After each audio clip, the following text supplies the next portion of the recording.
ऐसे ढलान है इस तरफ, हमारे राइट साइड ढलान, ऐसे ये ठीक है।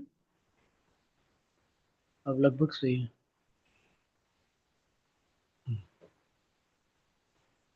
करें शुरू।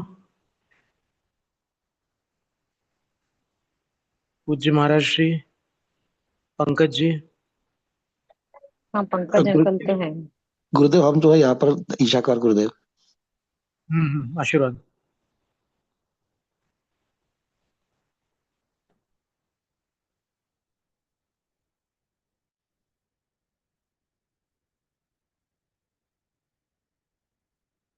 मोक्ष मार्ग से नेतारम भेत्तारम कर्म भूभृताम जिज्ञातारम विश्व तत्वानां वंदे तद्गुण लब्धये। पूज्य मनुष्य आएंगे।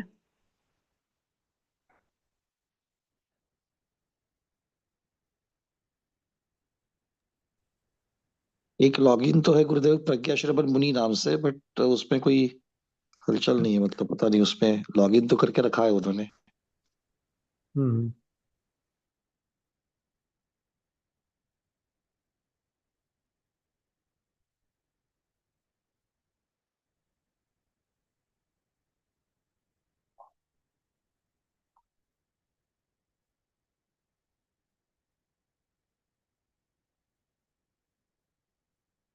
अंतिम सूत्र है अभी प्रथम अध्याय का, सर्वार्थ सिद्धि में। अपन ने थोड़ा बहुत तो पढ़ा था, फिर दोबारा पढ़ सकते हैं। आह प्रमाणम द्विप्रकारम वर्णितम। अब कोई कहते हैं कि दो प्रकार के प्रमाण का वर्णन किया जा चुका है। प्रमाणिक देशाश्च न्यास। प्रमाण का जो एक देश अर्थात एक अंश है वो नय है। वो उन ग्रंथों को व्यवस्थित करिएगा। प्रमाण का जो एक देश है वो नय है। ये ऊपर का, चलो।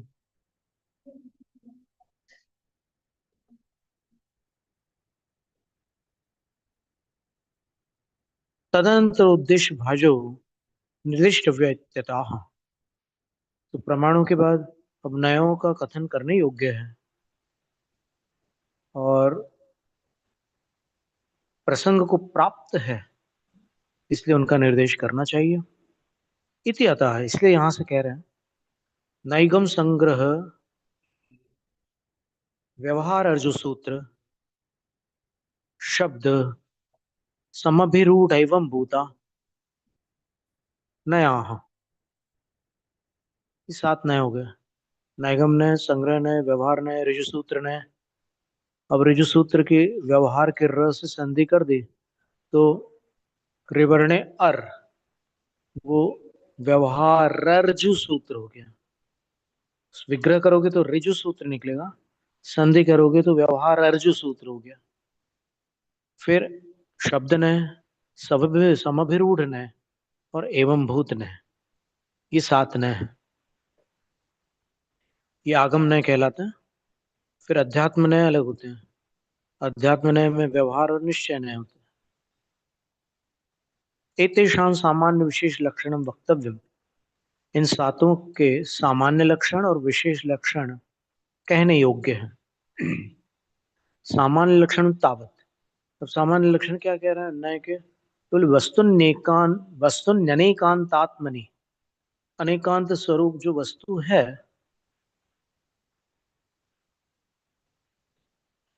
उसमें, ये सप्तमी का प्रयोग है,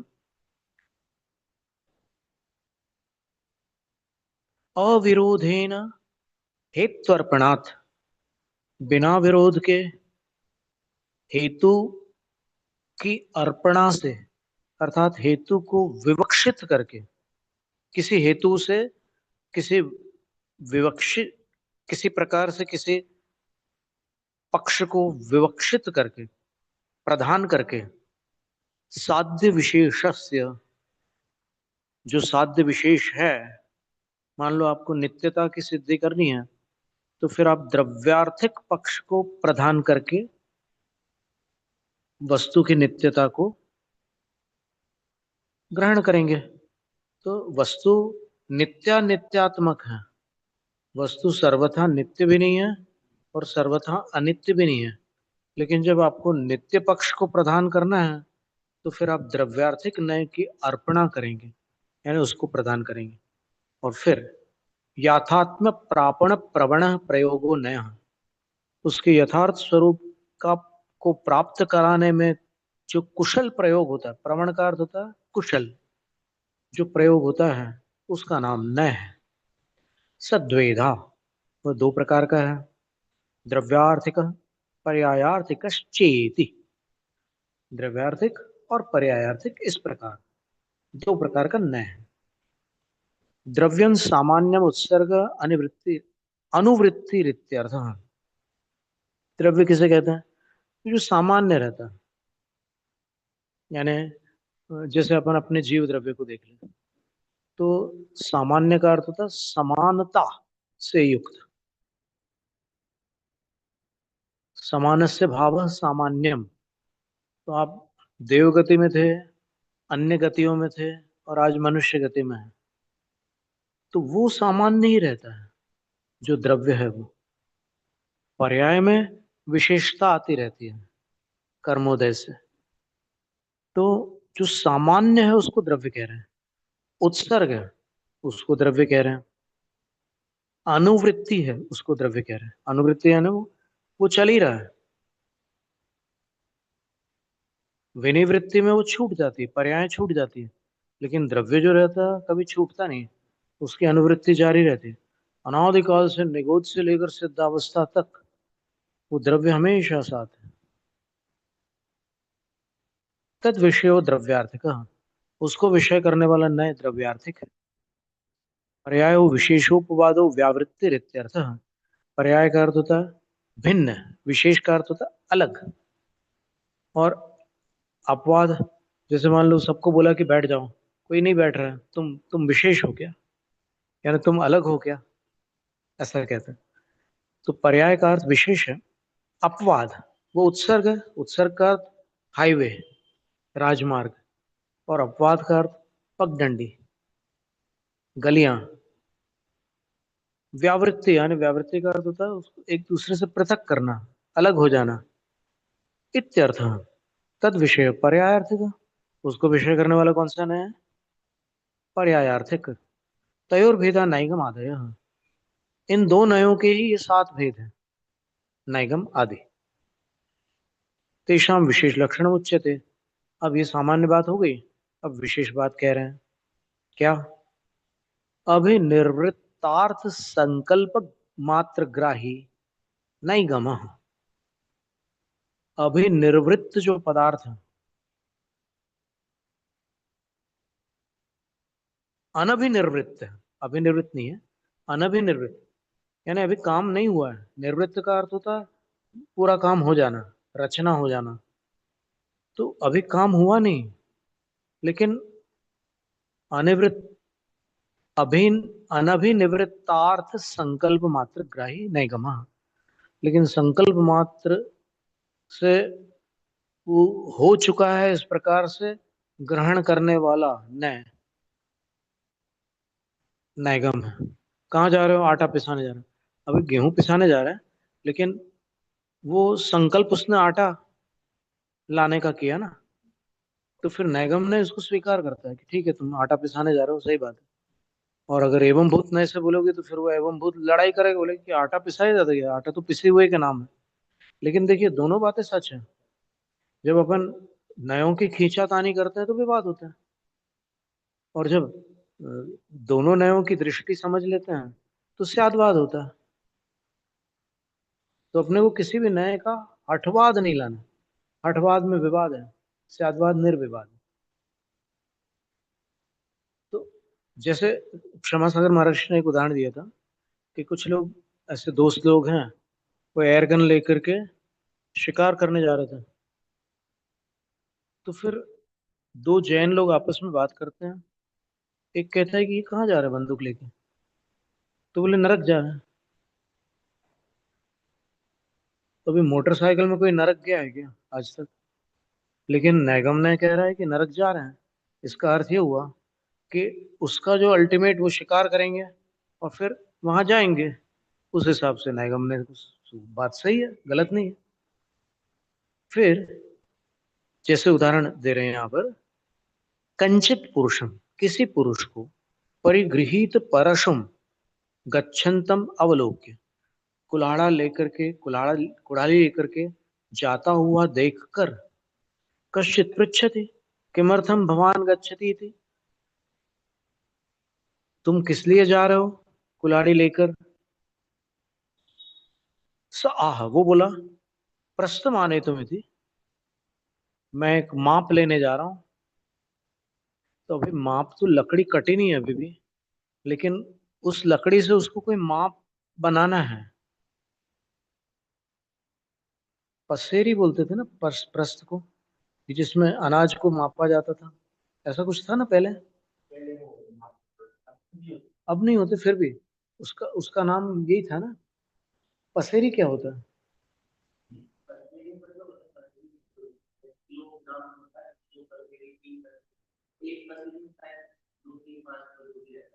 अच्छा ठीक है, चलो कोई बात नहीं। पसेरी यानी 5 शेर, शेर लगभग किलो के बराबर है। ठीक है, पसेरी। तो वो प्रस्थ लाने के लिए जा रहा हूँ ऐसा कहता है। नासौ तथा प्रस्थ पर्याय सन्निहित, वो उस समय वह व्यक्ति प्रस्थ पर्याय के सन्निकट नहीं है।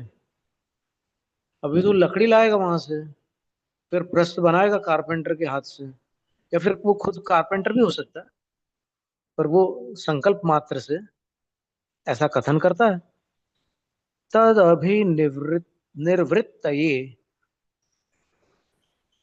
संकल्पे प्रस्तव व्यवहार, उसकी निर्वृत्ति होने पर जो उसकी स्थिति बनेगी, उसके प्रति संकल्प मात्र होने पर प्रस्थम आने तुम प्रस्तव व्यवहार, वो प्रस्थ व्यवहार उसका चलता है। तो नैगम्य से ये गलत नहीं है। कहाँ जा रहे हो? बोले मोक्ष जा रहे हैं। मतलब वो दीक्षा लेने जा रहा था, तो फिर किसी ने पूछा कहाँ जा रहे हो? मोक्ष जा रहे हैं। तो अभी तो दीक्षा भी नहीं ली है, तो मोक्ष कैसे जा रहा है? तो नैगम्य से जा रहा है, क्या आपत्ति है? ऐसे और भी बहुत से उदाहरण आप लोग खोज सकते हैं। तथा एधोदकाद्याहरणे व्याप्रियमाण, एधोदकाद्याहरणे व्याप्रियमाणः कश्चित् पृच्छति। व्याप्रियमाणम है या व्याप्रियमाण है? अनुस्वार है क्या?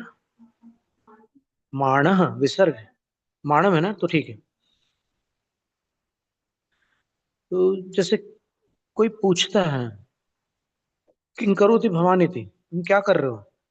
कोई ईंधन है और पानी आदि इकट्ठा कर रहा है, तो उसको ऐसा करने पर, ऐसी प्रवृत्ति में व्यापृत होने पर, या व्यापृत होते हुए उस मनुष्य को देख करके कोई पूछता है, किं करोति भवान, आप क्या कर रहे हैं? स आह ओदनम पचामी थी, मैं भात पका रहा हूं। अब भात तो पकी हुई अवस्था का नाम है, लेकिन नैगम ने क्या कह रहा है कि अभी वो पका ना हो तो भी संकल्प उसका भात पकाने का है, इसलिए वो ऐसा वाक्य बोल सकता है, उसमें कोई आपत्ति नहीं है। अब कुछ लोग इसमें बड़ी सावधानी रखते हैं कि नहीं मैं चावल पका रहा हूँ, अच्छी बात है, आप एवं भूत न ऐसे चावल पका रहे हो, कोई बात नहीं। लेकिन जो भात पका रहा है उनको वो लोग उल्लू समझते हैं कि कितना अज्ञानी जीव है, जिसको इतना भी विवेक नहीं है कि भात तो पकी हुई पर्याय का नाम है। तो नैगम ने कहता है कि वो ऐसा नहीं है, जिसको तुम मूर्ख समझ रहे हो वो मूर्ख नहीं है,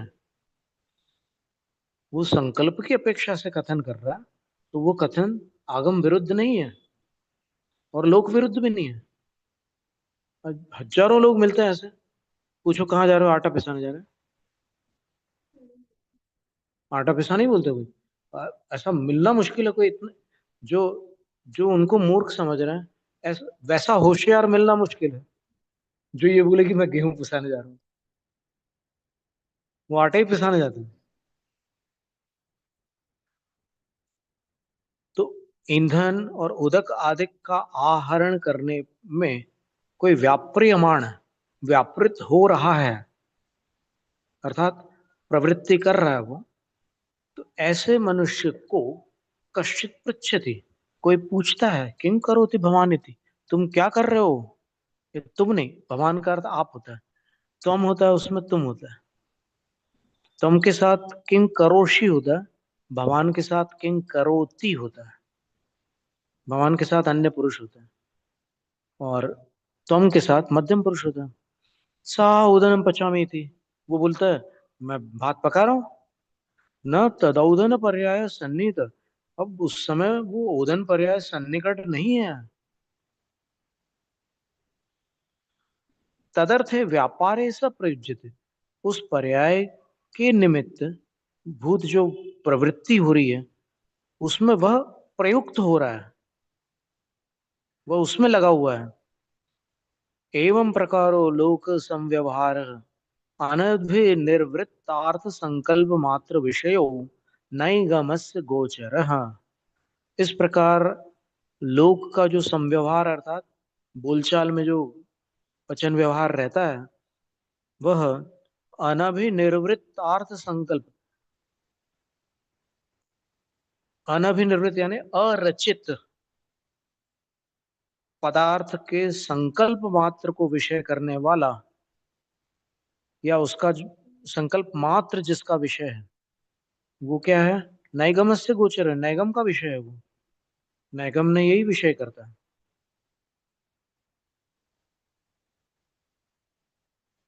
कोई पैकिंग कर रहा है,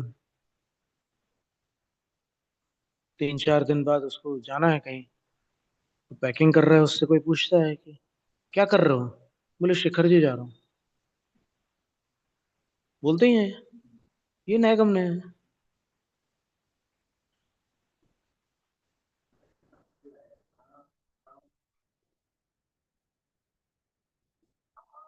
स आह, स आह लिखा ना, तो ठीक है ना, क्यों विसर्ग का लोप हो जाएगा, बिल्कुल कोई बात ही नहीं है।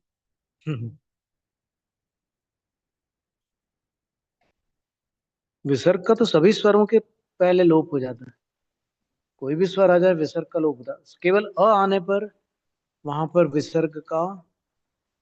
वैसे एश सब पर वो व्यंजन है लोप क्या, एश और स, एशः और सह, वो किसी भी व्यंजन के पहले उस विसर्ग का लोप होगा।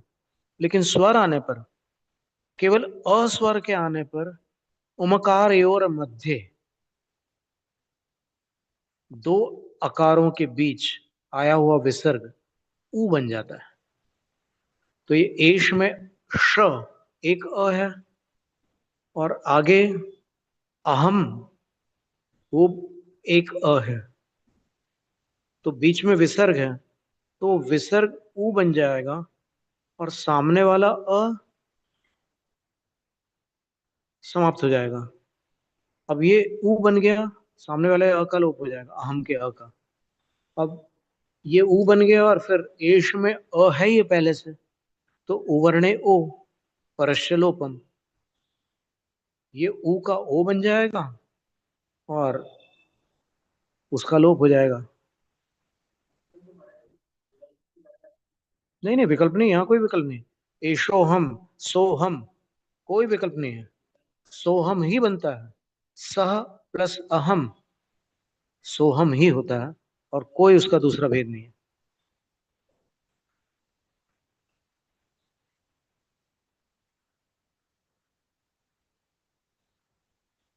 तो इस प्रकार ये नैगम नय का वर्णन यहाँ पर पूर्ण होता है। इसके और कोई उदाहरण आप ले लीजिए, हमने तो कई उदाहरण बता दिए।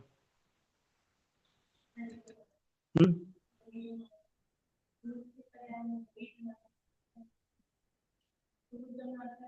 क्या कर रहे हो, दही जमा रहे हैं बोले, मतलब अभी तो दूध में जामुन डाल रहे हैं, लेकिन वो दही जमा रहे हैं। गुरुदेव एक जिज्ञासा है, पहले जो जी कथन द्रव्य निक्षेप की अपेक्षा से आता था, द्रव्य निक्षेप में भी भविष्य की जो पर्याय है वो वर्तमान में स्थापित करके उसकी अपेक्षा से कथन करना द्रव्य निक्षेप कह दिया। तो द्रव्य निक्षेप और द्रव्य निगम निक्षेप में दोनों में अंतर ये है कि हाँ। निक्षेप जो होते हैं, निक्षेप का अर्थ होता है रखना। रखने का मतलब ये नए जो है ना, ये तो अंदर अभिप्राय में है, अच्छा। और उस अभिप्राय को आप वचनों से प्रस्तुत कर रहे हैं, तो फिर वो अभिप्राय रखना हो गया वो, तो वो रखने का नाम निक्षेप। जब तक आपके अभिप्राय में है वो, तब तक नए है। और जैसे जावदिया वैण वहा तावदिया होंति चेव नए वादा, ये गाथा आपने सुनी होगी गुम्मट सर में, कि जितने वचन मार्ग हैं उतने नए वाद हैं, और जावदिया नए वादा तावदिया चेव होंति पर समय, और जितने नए वाद हैं उतने ही अन्य मत है। तो इसका अर्थ ये हुआ कि ये जो वचन मार्ग में आ गया वो अपना अभिप्राय, वो नए वाद है, नए नहीं है। नए नए वाद। का मतलब क्या होगा? नए का अर्थ हो गया अपना अभिप्राय। जैसे नैगम नय का अर्थ क्या हुआ कि वो जो संकल्प है शिखर जी का, या भात का, या और किसी चीज का, वो नय हो गया।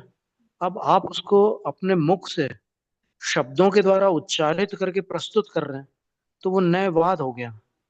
और वो प्रस्तुति चार प्रकार से होती है: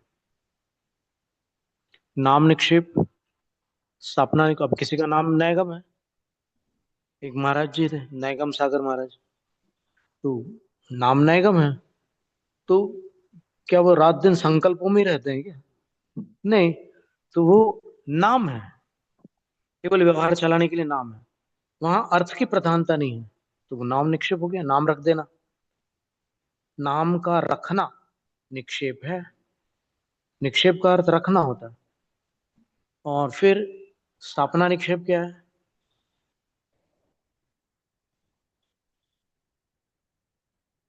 वो ये है: सोयमिति चंद्र प्रभोयमित्या, चंद्र प्रभोय, आचार्य सन में अच्छा श्लोक है इसका स्थापना का, कि अयम चंद्र प्रभ जिनेन्द्रो, चंद्र प्रभ जिनेन्द्रोयम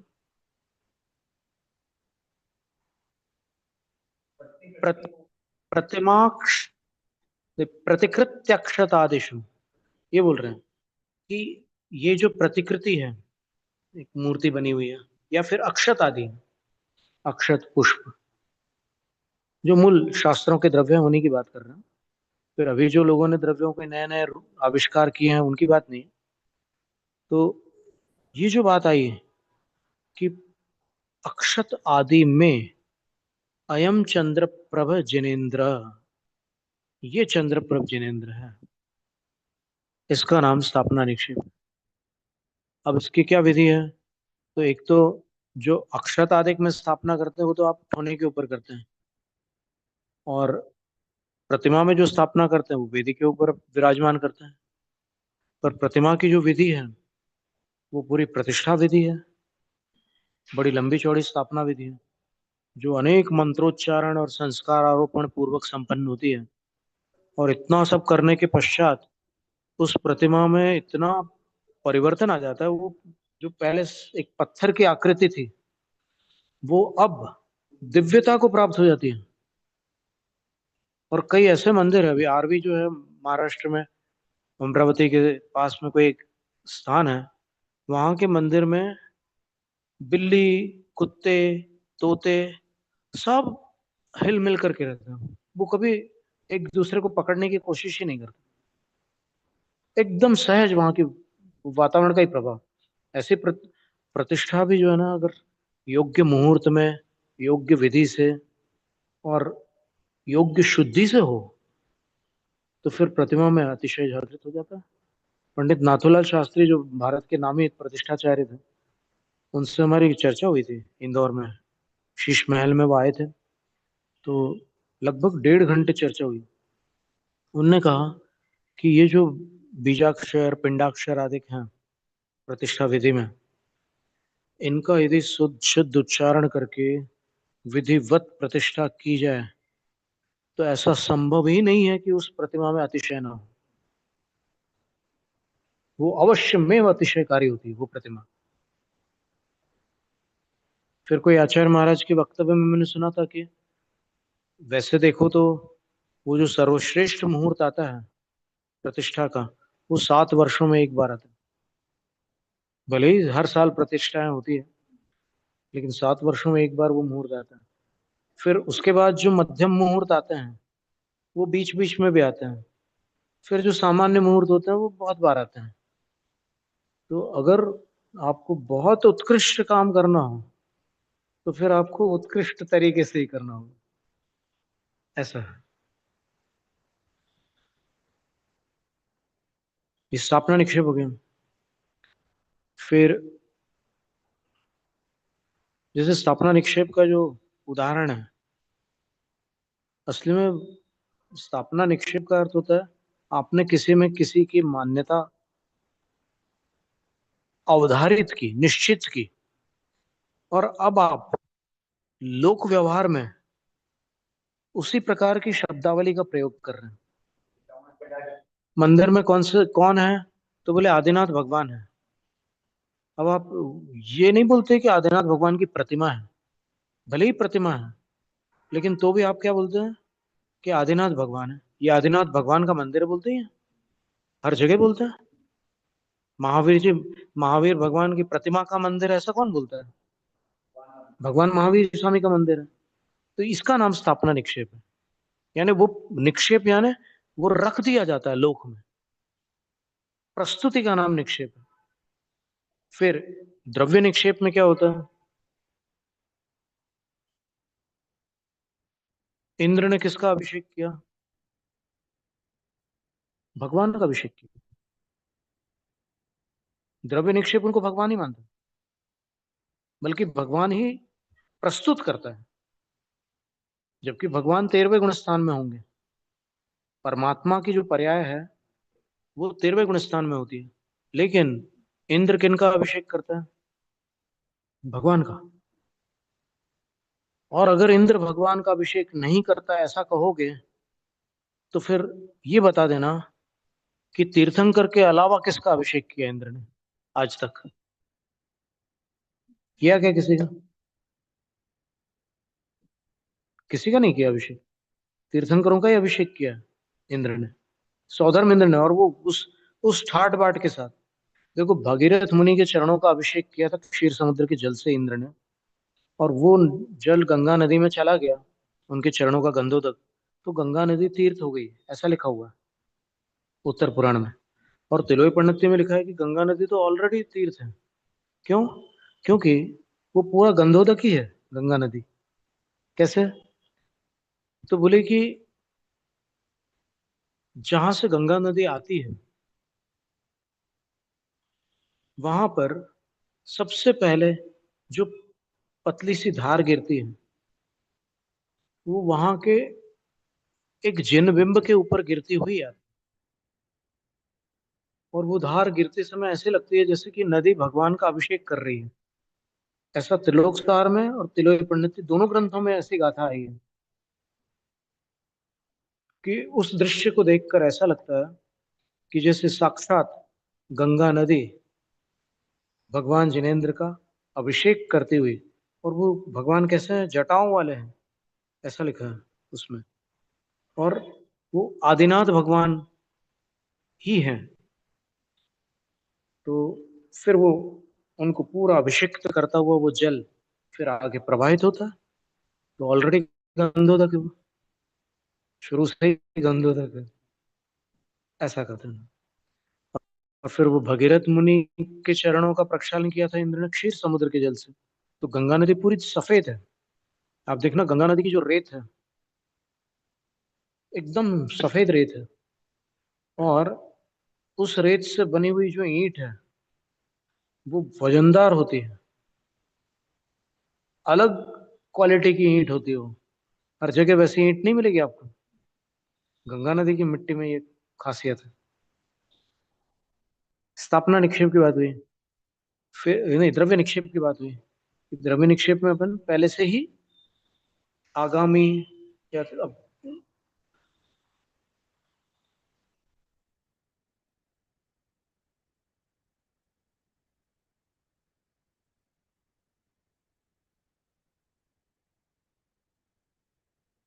द्रव्य निक्षेप उस द्रव्य को ग्रहण कर रहा है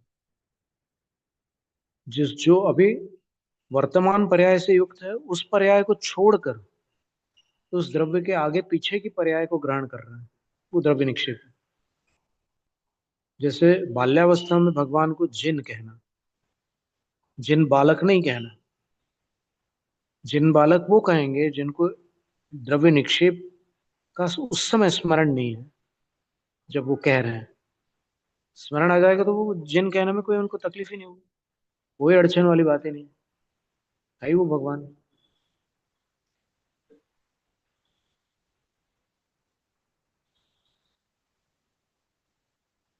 ये देव मोक्षगामी बोले, लौकांतिक देव हैं।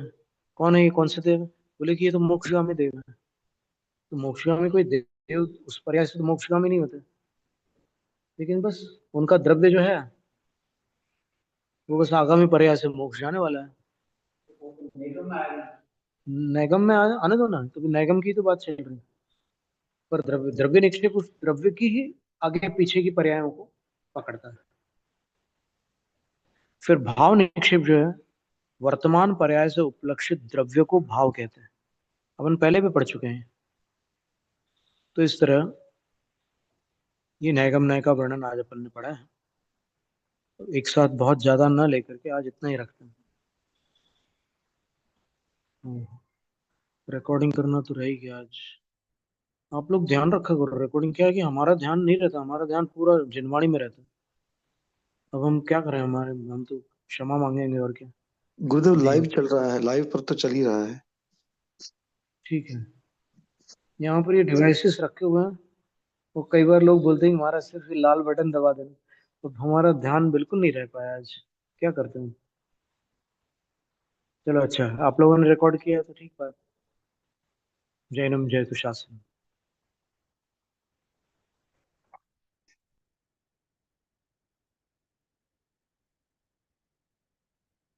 शास्त्र पठन में मेरे द्वारा यदि जो कहीं कहीं प्रमाद से कुछ अर्थ वाक्य पद मात्रा छूट गई, सरस्वती मेरी उस त्रुटि को कृपया क्षमा करें, और मुझे कैवल्य धाम में मां विलंब धरे।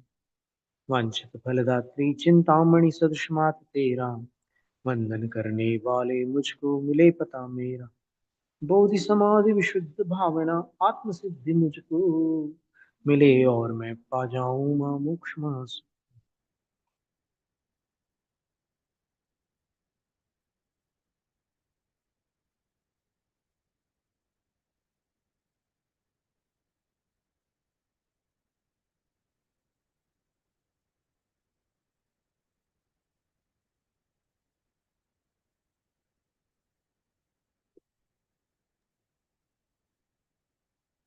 अशुरा। इच्छाकार इच्छाकार इच्छाकार। अशुरा। अभी यहाँ का तापमान 34 डिग्री है, यानी अच्छा गर्म है, कमरा तो एकदम तपा हुआ है। बाकी पूना में तो ठंडक होगी ना। पूना काफी ठंड है गुरुदेव अभी, क्योंकि एक दो दिन से बारिश भी हो रही थी। आज बारिश थोड़ी कम है, पर एक दो दिन से हम्म लगातार बारिश हो रही थी, और महाराष्ट्र में बहुत जगह पर बारिश हो रही है। हम्म। गुरुदेव रत्नत्रय ठीक है आपका? ठीक है, बस 2-3 दिन से थोड़ी गर्मी बढ़ गई थी, बाकी अभी अच्छे हैं।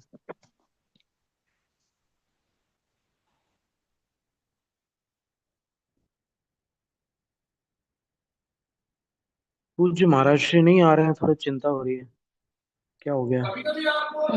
भैया कह रहे थे कुछ कारण से नहीं आ रहे हैं, बाद में बताएंगे। अच्छी बात है।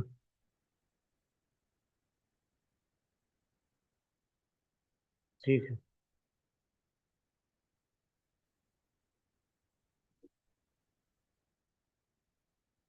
LEAVE।